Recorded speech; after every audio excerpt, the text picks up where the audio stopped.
Some people will try just about anything when it comes to their health, no matter how bizarre or crazy it may seem.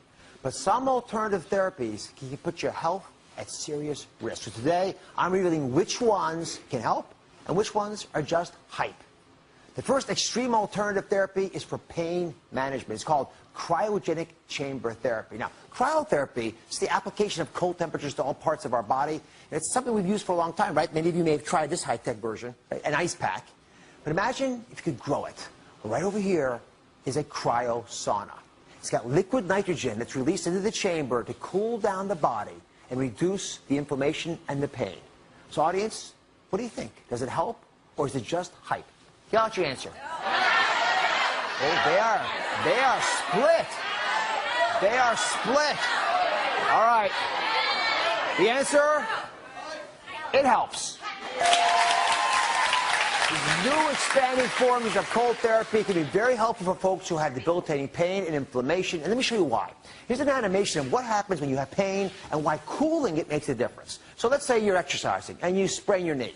Right? You've got aches and pains inside of that knee, and what ends up happening when you have eroded surfaces, the blood vessels over the painful limb begin to swell. And as those vessels swell a little bit, they'll release chemicals, and the tissue underneath next to it get influenced by these white blood cells that sneak across and release chemicals that cause inflammation, irritation, and almost a scratchy feeling. Now, that swelling can be addressed if you cool the joint. When you cool the joint, you shrink the blood vessels. And by shrinking the blood vessels, when they get smaller, it's harder for the white blood cells to escape. You have less swelling, therefore, the tissue around it, less chemicals released into the joint space, and less aches and pains overall. It also affects the nerves.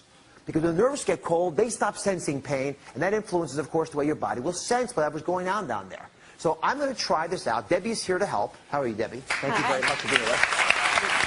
So, now, I'm told that you've actually tried cryogenic therapy before. Yes, I've done it 4 times. 4 times? Yes. So I want you to get in, if you don't mind, the cryo sauna. And we're going to try this out. Debbie's going to do it for us on their stage for the first time. We're going to see if it makes sense. So the door's open like this, I guess. There it goes. Okay. Now, normally, you only wear your socks in here. But because this is a nationally televised program, I'm going to grab, without looking at her gown. There she is. Da-da-da. There we are. And we got it there. Perfect. All right, now, the treatment takes... Oh, here we are.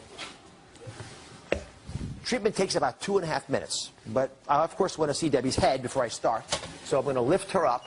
I'm starting it up now. There's her. I see hands. It's a start. I see hands.